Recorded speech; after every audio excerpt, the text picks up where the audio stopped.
Welcome. In this second part of session 2, we're going to continue talking about culture. If you remember, in the previous session, we had got as far as talking about culture and Charles Handy and Miles and Snow's types of culture. In this particular section, we're going to talk about the cultural web, which is one of the favourites of the examiner. And then we're going to start having a look at the outside world. We're going to start having a look at the macro environment, things in the outside world which affect the organisation. So, if you remember then, we were talking about culture, and we talked about culture being the way we do things around here. Now, the cultural web is talking about why the culture is like this. So, what is culture? Culture is the way we do things around here. Why do we do things like that? Because of the cultural web. Now, the cultural web in the exam, if the examiner talks about the cultural web, and he has tested it quite a few times, what he will do is he will give you a scenario which will tell you about an organisation, and then what you will have to do is take each of these 7 headings, you'll have to give a definition of what each heading means, and then you will have to find an example which is in the scenario that talks about this is what they are actually doing. So rituals and routines, and here is an example that's in the scenario, and this is what I can tell you about it. Is it good or is it bad? How is it affecting their behaviour? So, heading, definition, example from the scenario. Next one, heading, definition, example from the scenario, and then at the end, some kind of overall conclusion. So overall, the culture is going to help the organisation to be successful, or more likely, overall, the culture is going to give the organisation problems in the future unless they do something about it. Okay, so let's have a look at what all the headings actually are and what they mean. Now, as we go through this, I'm going to obviously have to use an example. I can't just say rituals and routines. I'm going to have to give you an example. And the example that I am going to use is one that is out of date. At least I would very much suspect it's out of date. And I'm making that very clear because I'm going to talk about KPMG. But I'm going to talk about the KPMG that I remember 25 years ago. So if anybody is working for KPMG, I am not having a go at your organisation at all. I'm simply saying what things used to be like, and I think they have moved on from there. But let's have a think about KPMG. Now, culture then is the way that people do things. And I said to you in a previous session that I was originally a school teacher. I was a maths teacher. And then I worked in a primary school in the UK, which meant I taught 7-year-old up to 11-year-old pupils. I taught a mixture of different pupils, but most of them were about 10. I spent most of my time with a class of 10-year-olds. And when you're a school teacher, particularly in that sort of age range, to a large extent, you do what you think is best. So it was very much a task culture. You remember task culture from Charles Handy? The idea is that I would have something I had to teach, and I'd work out the way that I wanted to do it. And I'm quite happy doing that. Not a problem whatsoever. Then I went to KPMG. And working as an auditor, I mean, I've got a maths background, so a lot of it was logic and numbers. It was fine. But I found it really difficult. It took me a good 18 months, maybe even 2 years, to adjust to the different kind of culture. Because KPMG was very much a role culture. It was very much, you do it like this. And I was used to, you do it how you think is best, David. And the KPMG culture, like a lot of large organisations, is very much, you do it the way that we tell you to do it. And I found that very difficult to adjust to. I also found it very difficult having people telling me what to do. Again, as a school teacher, okay, you've got a head teacher, but they pretty much leave you alone most of the time unless there's a problem. Whereas at KPMG, you are constantly being checked by people. And I found that quite different. And I found it quite difficult. It was a different kind of culture. Johnson & Scholes, the cultural web, would say why the culture was different, would say why it's a role culture. Right, so let's have a look at the headings then. First of all, rituals and routines. What kind of things are emphasised?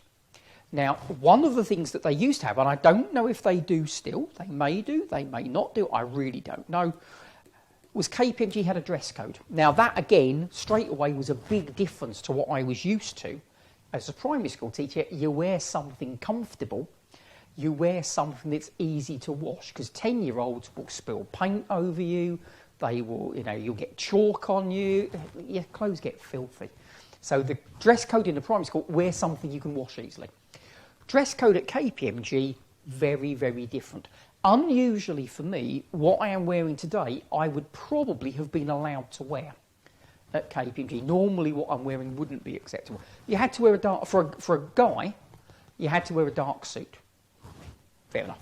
White shirt, fair enough. Plain, sensible tie. This is it's a bit bright, but I could have got away with this. You had to wear a white shirt or a light blue shirt. Any other colour shirt? No. It couldn't be anything other than black or dark grey suit. If you wore like a brown suit, no. When I was working at KPMG, and it may well be different now, the ladies, they had to wear a suit with a skirt. They weren't allowed to wear trousers in the office or to a client. That changed in my final year there. They were allowed to wear trousers to the office. So a trouser suit, they were allowed to wear trousers. If they were wearing a long skirt, they had to wear flat heels. If they were wearing a short knee-length skirt, they had to wear high heels. If you weren't dressed appropriately, you got sent home and you got taken basically a day's holiday got taken off of you. Now you would think, why? Why would they do that? And of course the thing is that you have quite a lot of young people, because the junior staff are the ones that tend to go to the clients. So you get a lot of youngish people who are at the client representing the company.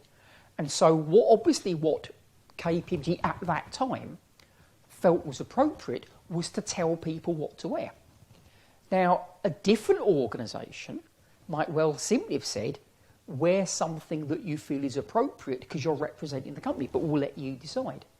Now, that would be a different kind of culture. So already you can see the KPMG culture was going to be much more, do it like this. This is what you have to wear, even to the extent of what we were allowed to wear.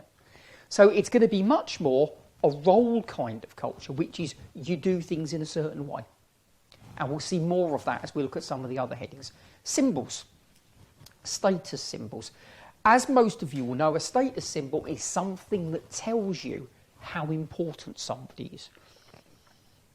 So, for example, the place that my wife works at, my wife has a company car, so most of the workers there know she's quite important.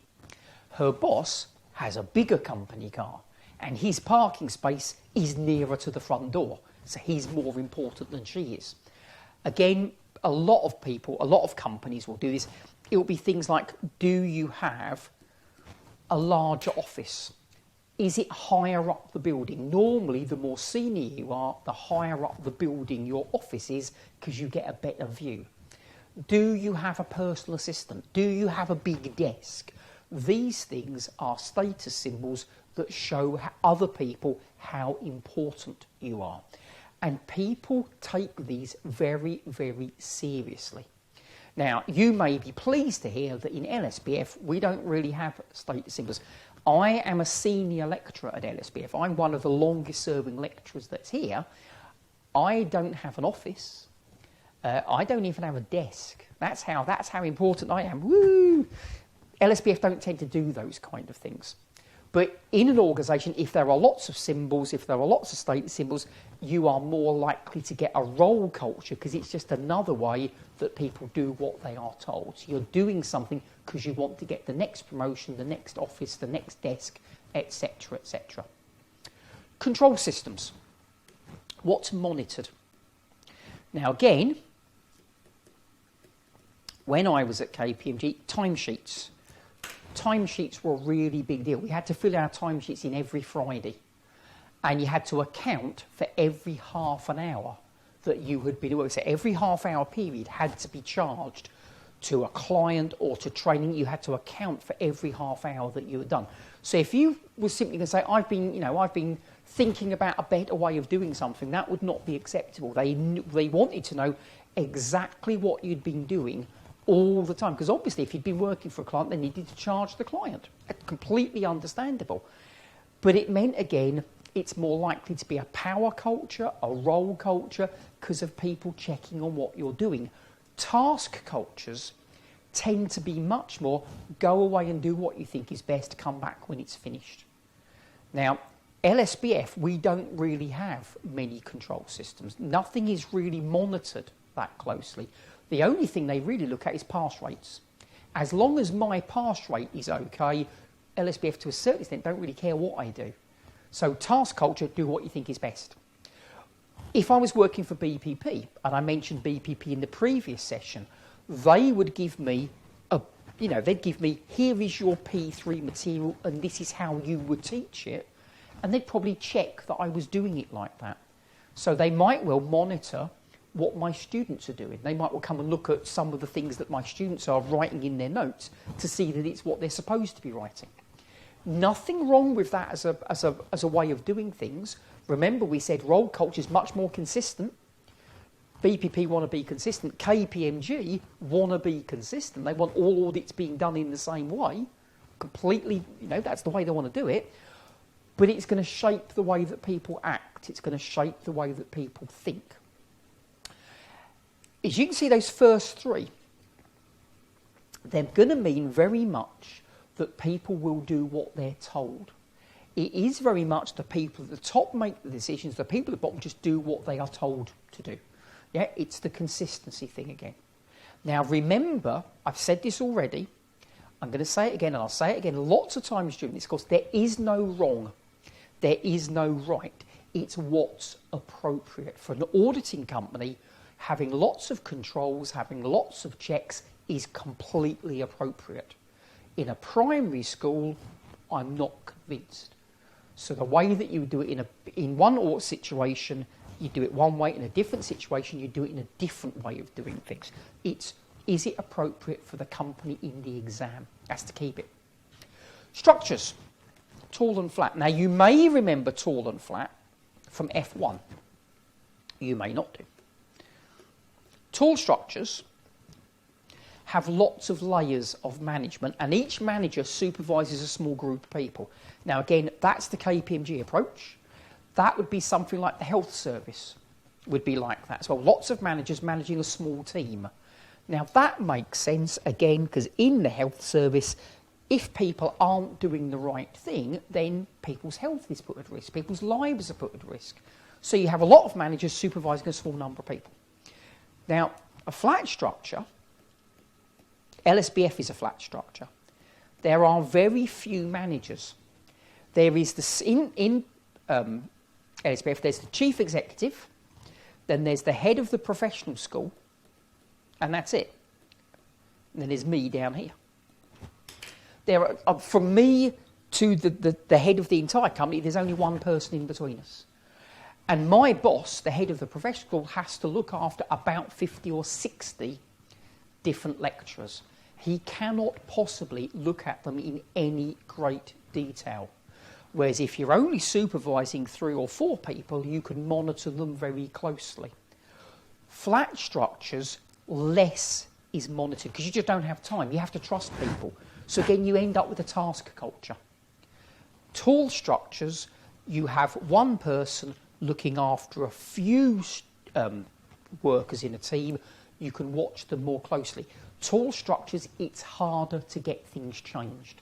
If I've got an idea about doing something different, it has to go through 1, 2, 3, 4, 5, 6 people who could all say no. Whereas at the moment, it's got to get through 2. It's easier to change things. Now, again, I'm not saying either one is right or wrong. They're just different. Centralisation. Centralisation is the idea that we saw in the last session, a power structure, very few people who actually make any decisions. So is there a lot of centralisation or is there very little? If there's a lot of centralisation, it's harder to get things changed. If you are down here, if you're one of the people who makes the decisions, it's easy to change things. But if you're down here, if you're me down at the bottom, it's very difficult to get things changed. Now, KPMG and all the other big accountancy firms are very centralised. There is a KPMG way of auditing inventory. There's a standard list of tests that you do. There's a KPMG way of auditing cash. There's a KPMG way of auditing receivables. And there are standard tests that you do so that in any office in the UK, if you're auditing cash, you go through the same tests because it's consistent. And so that you could, so that everybody's doing it the same way. BPP, it will be consistent because everybody teaches P3 the same way. There is one person who decides how should we teach P3, and then everybody else does it like that. I am exaggerating a bit in case any BPP people are watching, but that's the main idea. It's consistent. But remember, it's not very flexible. So LSBF doesn't have a lot of centralisation. I teach P3 the way I think's best. My colleague in Birmingham does it the way she thinks is best. My colleague in Manchester does it the way he thinks is best. And we're all fairly close to each other, but we don't do it exactly the same way because it depends on what class we're teaching. Yep, so different kinds of cultures. Again, you can see, I hope, from what we're saying, not many rituals at LSBF, not many things closely controlled, a flat organisation with very little centralisation. You're going to end up with a task culture. Lots of rules, even for dress codes, lots of status symbols, lots of things monitored, a tall structure, lots of centralisation. You're going to end up with a role culture. So the cultural web is why do you end up with things the way that you do. Stories. I've got here things about successes and failures. The other things, how do we talk about customers? How do we talk about suppliers? How do we talk about our managers? Because the way that you talk about people, according to Johnson & Scholes, the way that you talk about people will affect the way that you deal with them. When you are talking to colleagues, if you're always rude about customers or suppliers or managers, that's how you will treat them. Now, in the I compute question, you may remember that's at the start of this chapter. One of the things is that the workers pay virtually no attention to the managers. They basically say the managers don't know what they're doing. So the managers are trying to get them to do things in a certain way and the workers just ignore them. That can't be a good way to run a company. So the way that you talk about people, and again in the exam, remember the exam is an artificial situation. In the exam they will often be rude about people, which is going to affect how they actually deal with them. And finally, the paradigm. What assumptions are taken for granted? The paradigm's the hardest one to explain in many ways. The paradigm simply means what is so basic that you never even think about it. In the exam, we've had a past exam question which was about a museum.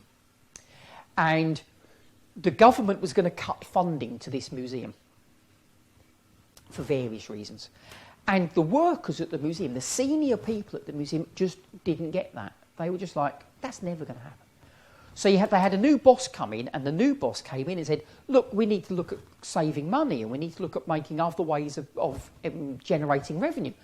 And the senior staff said, no, we don't, because the government's, they're not going to do that. They just could not accept that the government would do that. And so when the government does cut their funding, they're just completely unprepared for it.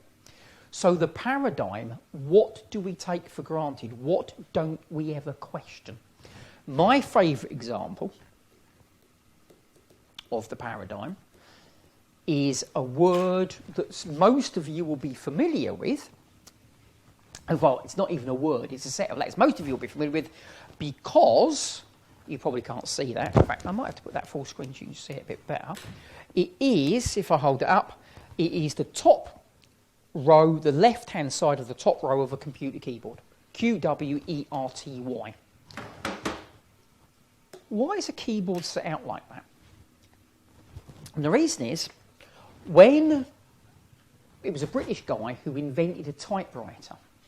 Now, the thing with a typewriter if any of you have seen an old-fashioned typewriter, is you press a key, a lever comes up, hits the page, goes back again. What happens if you type too fast?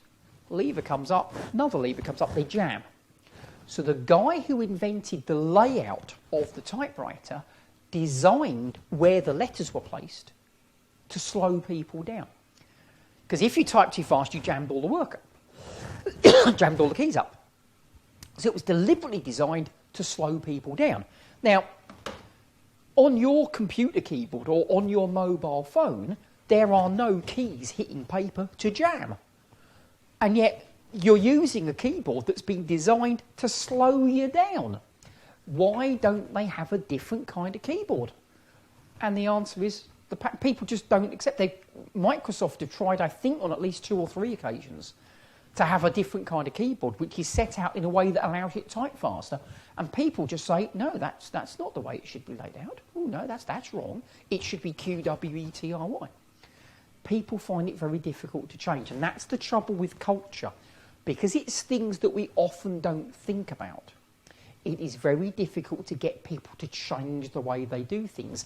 And if what they're doing is wrong, it is not helping the company. And in the case of iCompute, it was causing the company an awful lot of problems. They weren't making very much money because of the way people acted. Because people don't think about it, it's very difficult to get them to change what they do. Now, culture is, particularly the cultural web, is one of the examiner's favourites. We've had the cultural web a number of times in the exam, and it's always been the same question. Use these 7 headings, give a definition, and give an example from the scenario about how it affects the company. Now, although it's the same question, it's obviously a completely different answer, because it's a completely different company each time. But it's a good example of applying models to questions. Okay, now all of these things then, we've already done 2.7, all of these things then affect the organisation. Stakeholders affect the strategy we're going to follow. Culture affects the strategy we're going to follow, because again, it's easier to do what you've always done. It's easier to do what you're used to. So people, if you go to a company and say, I think you should do this, they'll say, no, but this is the way we've always done it. They just won't listen to you. That was the problem in the museum question. The worker said, this is the way we've always done it, and the boss said, no, we need to change it. And the workers just couldn't do that. They just couldn't accept it, so they said no. Because they were high power stakeholders, unfortunately it meant that the change didn't happen. So stakeholders and culture are important things. But, even more important, from the point of view of the exam, Chapter 3, and what we'll look at in the next session, Chapter 4. And the reason why Chapter 3 and Chapter 4 are more important from the point of view of the exam is that they get tested all the time.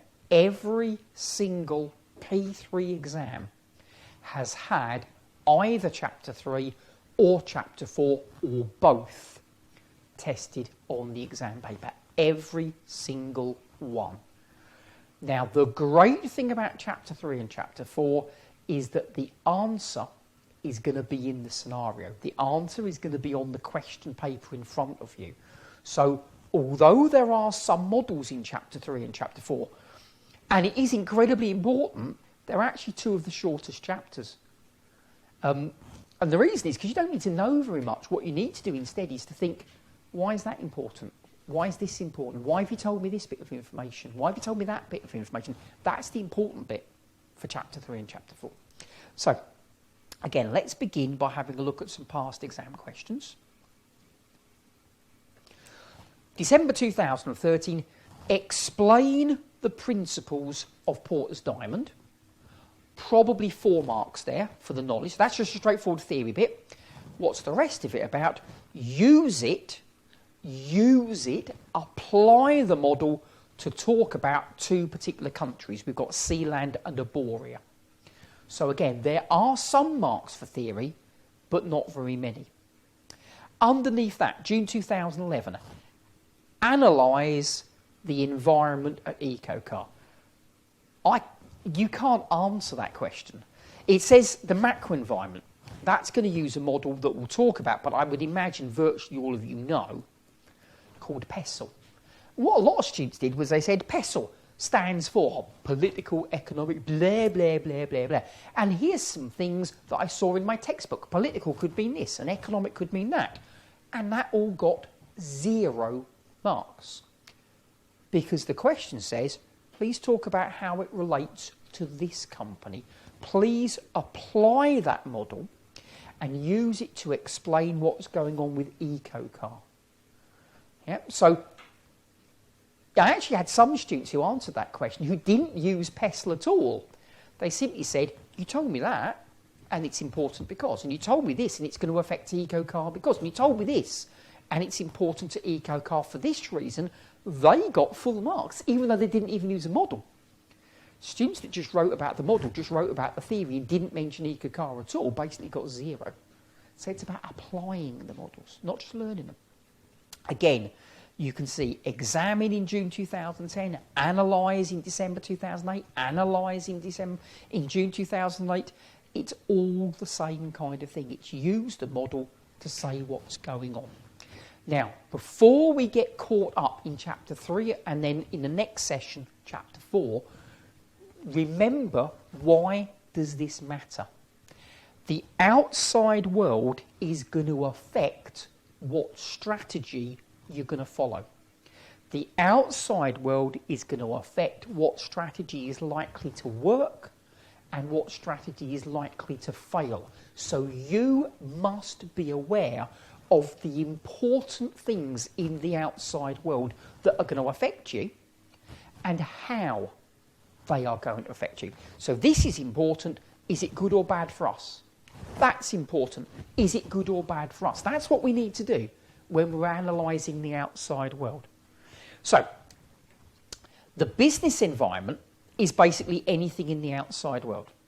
And it gets divided into 2 different kinds. It gets divided into 2 bits. We get the macro environment, which is Chapter 3, and then everything else, which is Chapter 4. The reason I say everything else is the examiner is not consistent about the everything else. He's called it the industry environment, the competitive environment, the market environment. Chapter 4. Macro is Chapter 3, anything else is Chapter 4. Right. Macro environment, things which affect everybody. Things which affect everybody in an industry and that usually they cannot do anything about. So, for example, if you're talking about LSBF, or you talk about Kaplan, or you talk about BPP, or you talk about any other accountancy college in the UK, or any accountancy college wherever you are, they're all affected by the same thing. So, for example, if there's a downturn in the economy, what will that mean? That will almost always mean fewer students. There'll be less people who will want to come to college. Now, what does that mean? That means our revenue will go down. So our revenue is going to go down. I'll change that. The next one, changing laws making it harder for overseas students to get a visa, because that's actually more realistic at the moment. Therefore, fewer students, and therefore revenue will go down. Now, this is what you do in the exam. I'm making it a bit simplified for the moment. Later on, we'll make it a bit more complicated, but that's basically what you do in the exam. You say, right, you told me there was a downturn in the economy, so this means there will be fewer students, so this means there'll be less revenue. You told me it's going to be harder for students to get visas, so this means there'll be fewer of them come to the UK, so this means there'll be less revenue. Now, we'll just stop there for a second. Forget about this bottom one for a minute. If I was to go to my boss, because remember, if I said it in a previous lecture, I'm a shareholder of LSBF as well as being an employee. If I go to my boss and I say, look, I'm a shareholder, what's happened to profits? And my boss says to me, Well, there's a downturn in the economy and it's harder for students to get visas. And so our revenue has gone down. What am I going to say? I'm going to say, yeah, what are you going to do about it? What strategy are you going to follow in the future so that you find another source of revenue? If this source of revenue is going down, what are you going to do about it? Because I want the company to make profits because I want the dividend. If you went to a company and they simply say, oh, the outside world's changed, our revenue's gone down, we're not going to do anything, we're not going to take any action, you would not be very impressed with that. So the idea is that if in the outside world revenue is going to go down, you need to make a strategic choice. You need to do something about it. You need to get revenue from somewhere else. Similarly, you could have a situation where costs are going up. Well, again, if costs go up, profits are going to go down. You need to make a strategic choice. You need to do something about it. And that's the key thing in chapter 3. Something will change. It's normally going to make things worse. So you need to fix it. You need to do something about it. Now, the big model that we're going to have as far as this chapter is concerned, PESTLE, which, as I say, most of you guys have come across before. All that PESTLE is, it is simply 6 paragraph headings. That is all that it is. There really isn't anything to learn in PESTLE, and to be honest with you, you probably won't get any marks at all for giving any definitions of them because it's such a basic model. In fact, it's in F1. Well, it's probably in other papers, but I know it's in the F1 paper. So you probably won't get any marks for definitions at all. It's simply the examiner tells you something, you put it under this heading. The examiner tells you this, you put it under that heading.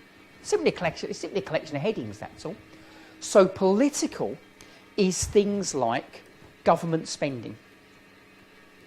A big one you get in the exam relatively regularly, government grants.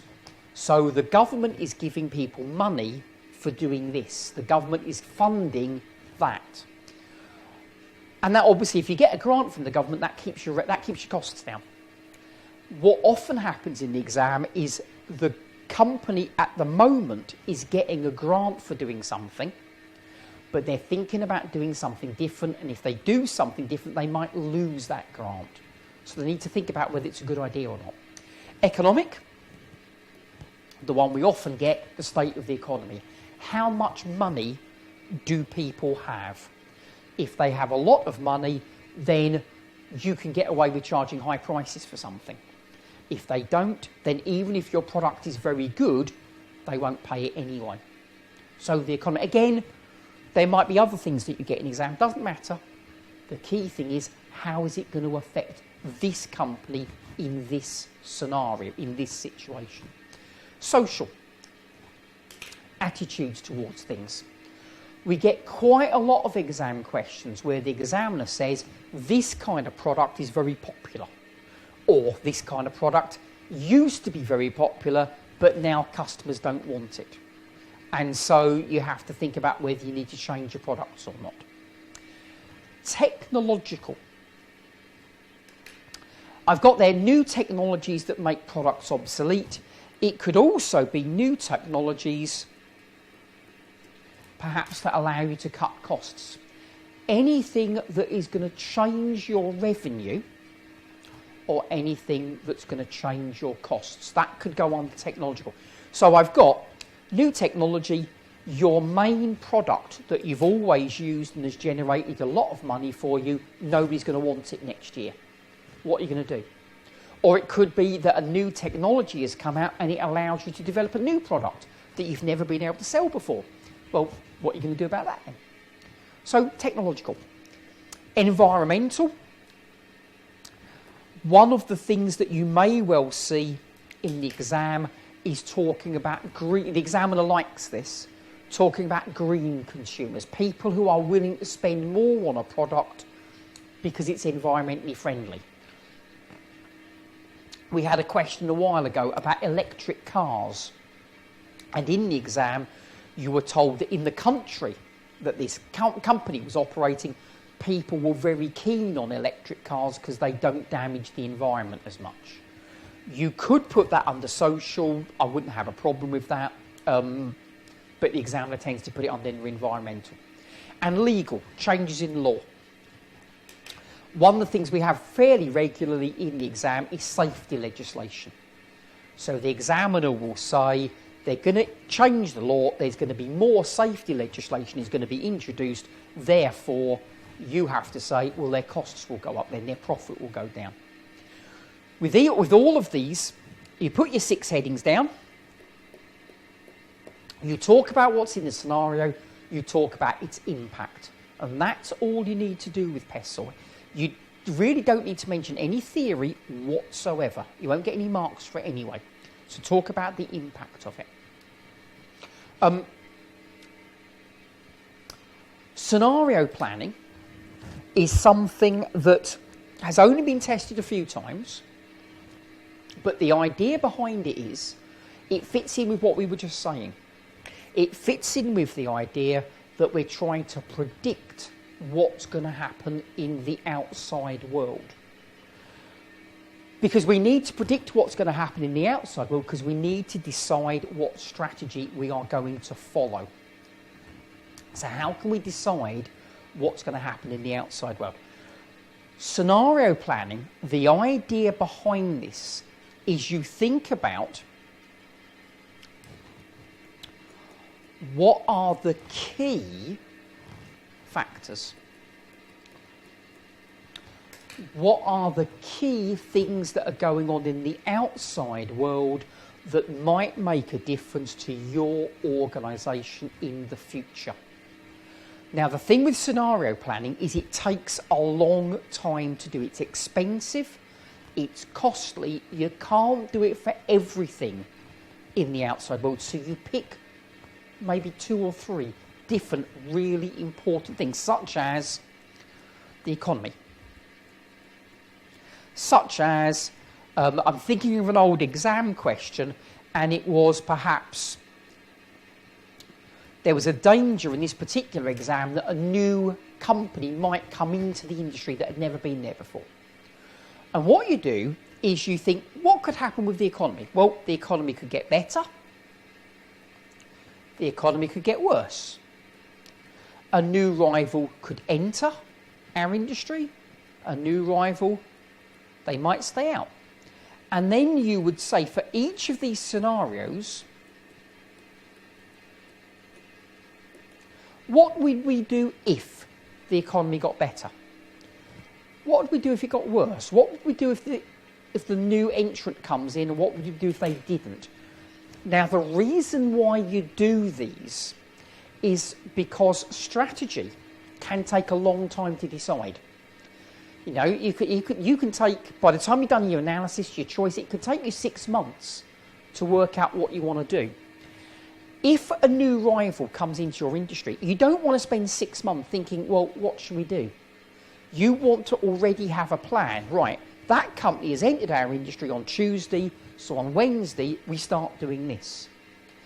Now, the thing is, that's why you can only do it for a few key factors, because it's going to take a long time to do.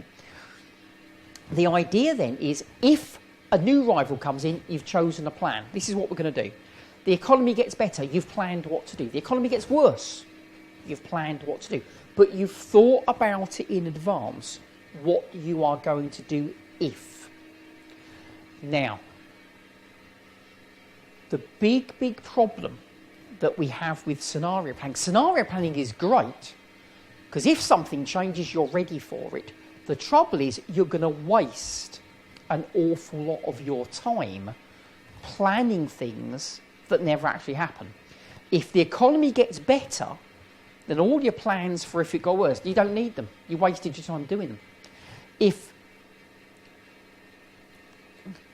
If somebody enters into an industry, then all the plans you had, if they don't enter, you've wasted your time again. The trouble is, you're not going to know which one you've wasted until it's too late. So the idea behind scenario planning then is think, what are the key things that might happen? What could happen It could get better, it could get worse. They could enter, they could not enter, and have a plan for each of them. Now, there is another way of planning for the future, which is to use numbers. We're going to do that in chapter 9. So I'm going to forget about that for the moment.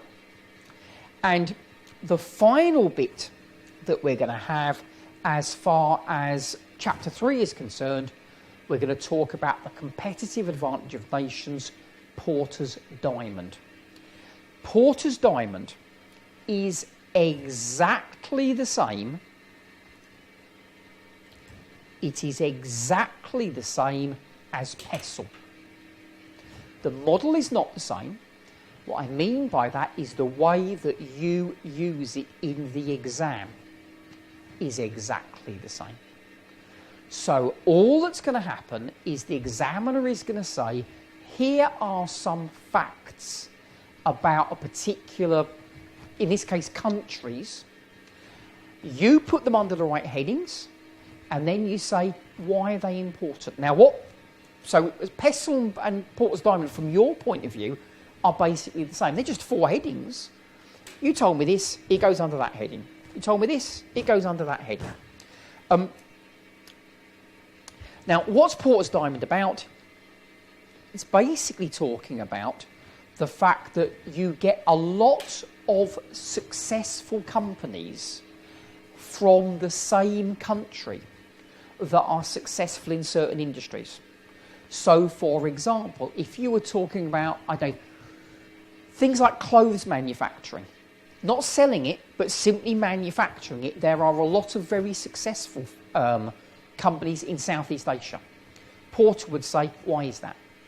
If you look at things like call centres, there are a lot of very successful call centres in India. Porter would say, why is that? If you look at things like film studios, there are a lot of successful film studios in the UK and in America. And Porter would say, why is that? There are a lot of very successful wine companies in France. Why is that? It's why are there certain countries that have a lot of successful companies in one particular industry? Why is that? And he says it's for 4 reasons. Factor conditions, and this is where the wine comes in. Factor conditions, things like the climate. Growing the right kind of grapes in France is much easier than it is in the UK. It's much easier than it is in certain other countries. They're more likely to be successful. The 2 that are important, it's one of them, but it's split into 2 bits. I do apologise. The one that's important for P3 is that 3rd one, because we're talking there about transport, and we're talking about things like broadband. Communications, physical communications, moving things around by train, by rail, by road, whatever, or broadband, mobile networks, moving information and data around. Some countries have got much better transport networks than others. It allows them to move products more easily. They're more likely to be successful. Manufacturing companies are more likely to be successful. Other countries have got very good broadband, internet, mobile phone network access. They're more likely to be successful in certain industries. One of the reasons why the UK is successful in things like banking is because we're right in the middle of Europe and America. Time zones, we're right in the middle of them. So whenever the eastern markets are open, so is the UK. And whenever America is open, so is the UK. We overlap both bits. So it's simply an accident of location. Factor conditions. The reason these 2 are important is because governments can do something about those 2. In the exam, we often get governments building road networks, governments spending money on mobile phone networks. So they can make things better. What about your rivals? Your rivals force you to improve. Your rivals will make you get better. Now, if there is a lot of rivalry, it forces all the companies to continuously improve in a country. And so their products will end up getting better. If there's very little rivalry, you can basically do whatever you like. And you're not going to lose any customers because there's nobody for them to go to. I would say to you that the best colleges in the world for ACCA are probably in the UK. Now, I'm not saying there aren't other colleges outside the UK, but I think the best ones are in the UK. And one of the reasons is there is so much rivalry in the UK. We have to keep getting better to be ahead of Kaplan, and Kaplan have to keep improving to be ahead of BPP. BPP have to keep doing new things to be ahead of us. Now, because of that, whatever we've got to keep being ahead of them. We can be ahead of virtually every other company anywhere in the world, because there isn't, outside the UK, there isn't that pressure to keep getting better and better and better. We're forced to keep getting better. So you may have an exam question where there's no rivalry. A company says, well, this will do. We don't have to improve. They will be successful in that country because there's nobody else, but they won't be successful anywhere else in the world. Whereas we have to be successful all the time. Similarly, demand conditions. What about your buyers? What about your customers? In the UK, customers know what they want and we have to deliver it. We've got very choosy, very picky customers. We have to keep them happy, and if we can keep them happy, we can keep a lot of other people happy as well. If your customers will say, yeah, that's all right, that's okay, well, you can keep them happy very easily. You'll be okay in that country, but you won't be okay anywhere else in the world where the customers want more from you. So rivals force you to improve, customers force you to improve. If you're forced to improve in the UK, you'll be better than anywhere else, if you're talking about accountancy colleges. And finally, supporting industries. You will not get a successful car making industry in a country unless there's also good suppliers of steel, good suppliers of rubber, the other materials that you need. You need other industries to supply you. You also need workers. You need knowledge there. So if you've got a company in a country where it's very difficult to get supplies, they may be successful in that country, but they won't be successful worldwide. And Porter is about success worldwide. So Porter's Diamond is simply 4 different headings. Now, the key thing with Porter's Diamond then is, don't worry about the headings. Don't worry about the theory. It's not important in P3. All that's important in P3 is that here are 4 different things that make one country produce a lot of good companies in a particular industry. And what those things are will be in the case study. The examiner will have to tell you what those things are. So all you've got to do is put them under a heading. Doesn't even matter if it's the wrong heading, and say, this is important because. That's all that you do. People worry too much about the models. Certainly in chapter 3, 4 and 5, people worry far too much about what the models are. As a markup, we don't always care what model you use. We're not worried if you put things in the wrong place. All we care about is, well, why does it matter? The government is spending a lot of money on a road network in a particular country. Well, why does that matter to the companies that are based there? Why should they care? Why will it affect their strategy? That's the key bit. So the idea behind chapter 3 then is simply to start looking at what in the outside world is going to make a difference to you. And we'll carry that on when we look at chapter 4. Now, the final bit I want to do just in this section is just to go back very briefly to the question that we were looking at last time. And if you remember, this is June 2012, question 1. I've actually still got the same highlighting that I had earlier on it. June 2012, question 1. Let's have a look at part B. It says, examine the alternative options that Ham and Shoes could consider. Now, if you remember from last session, we saw Ham and Shoes isn't doing very well. Their revenue's down, their profits are down. And when we were looking at part C, which we did in the last session, we said, what could they do to improve? Well, one thing they could do to improve is they could move all their production overseas. But we said they're not going to do that. One thing they could do is they could probably cut their costs by paying their workers less money. And we said, look, they're probably not going to do that. One thing they could do is they could pay people later. And look, they don't really want to do that. So there's a limit to what they can do. So what happens then is we're told some things about the outside world. We're told about opportunities and we're told about threats. Now, these are to do with the outside world. We'll come back and talk about this another time. Opportunities, it says there is increased consumer spending and consumerism. Now, if you were doing the PESTLE model, you could put that, I would think, probably under social. May even be able to put it under economic, but you could put it under one of those two. Now, what's going on? It says consumers have a high disposable income and are fashion conscious. Parents spend a lot of money on their children. Now, how could that help Hammond Shoes? Now, if you've read through all the scenario, you'll know that Hammond Shoes, they are expensive. Their shoes are expensive, but they are good quality shoes. And they also believe in paying their workers a fair wage, and they're made in the same country that they're being sold. That's something in the outside world that is changing, and you could take advantage of that. How could you take advantage of that? Well, start selling children's shoes. People are willing to spend money on them. Hammond Shoes, their products are expensive, but if people are willing to spend money on them, great.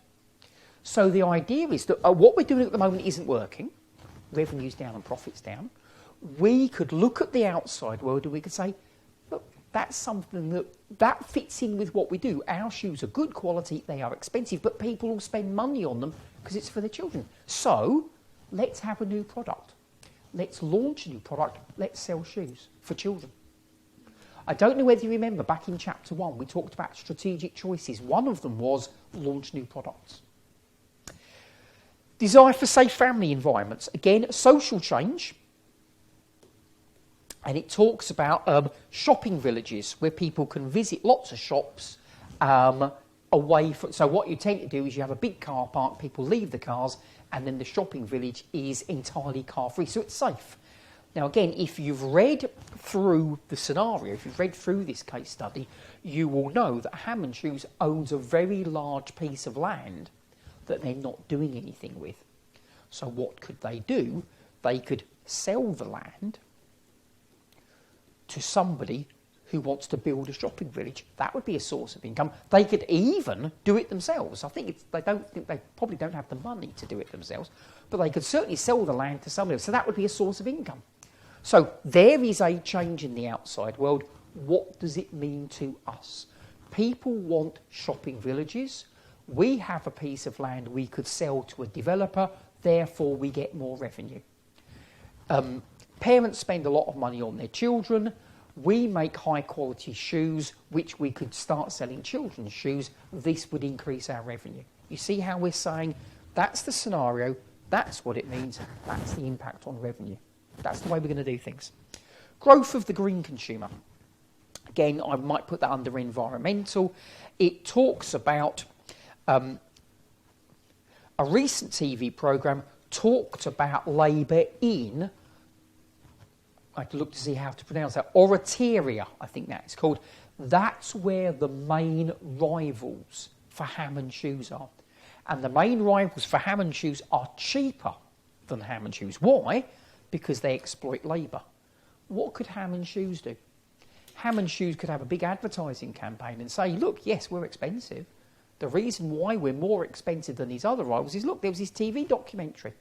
They exploit labour and we don't. Again, do you remember strategic choices? Find a new competitive advantage. Say to people, yes, we're expensive, but this is why you should buy it from us. The other thing it talks about here, shorter shipping distances. You can see, it actually says it in a bit underneath, our rivals are based in Oratoria and it's 4,000 kilometres away. So the shoes have to travel 4,000 kilometres to get to us. If that's a big deal, shorter shipping distances, our products are made here. they're made in the same country. And then, again, advertising campaign.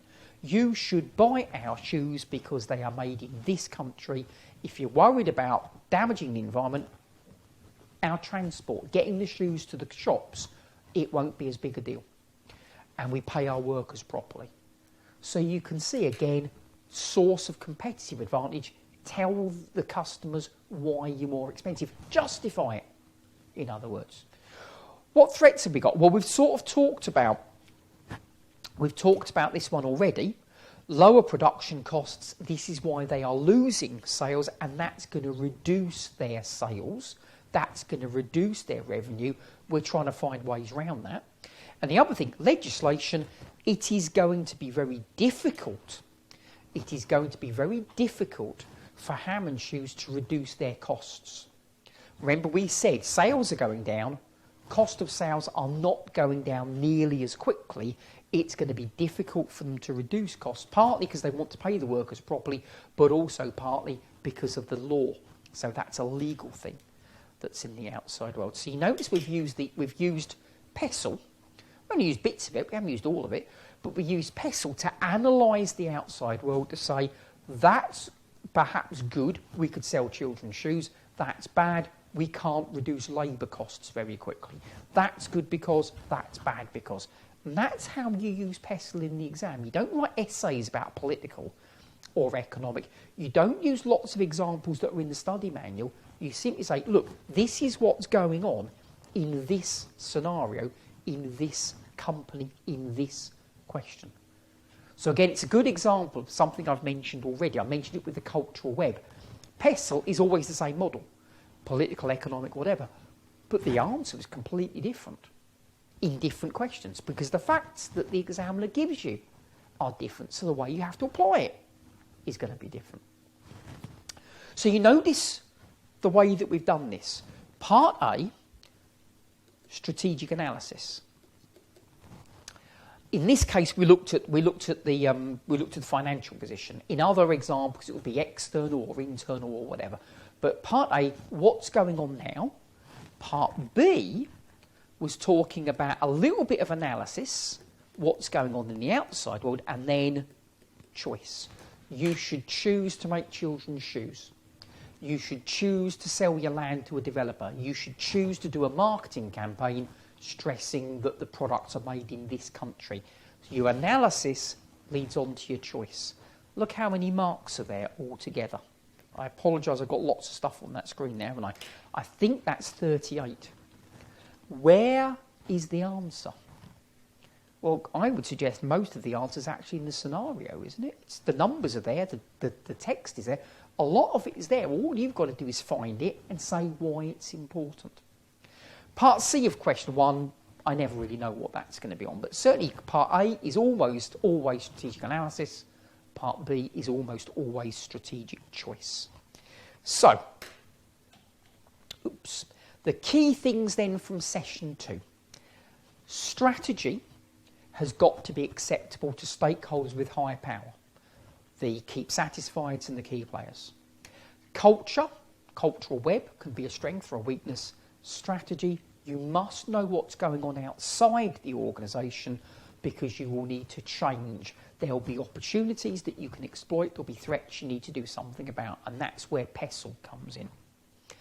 Next time, I think this will be labelled session 5 on the internet. What else impacts on strategy? We're going to do chapter 4, which is basically Port's 5 forces, and we're going to look inside the organisation. Everything so far has been outside.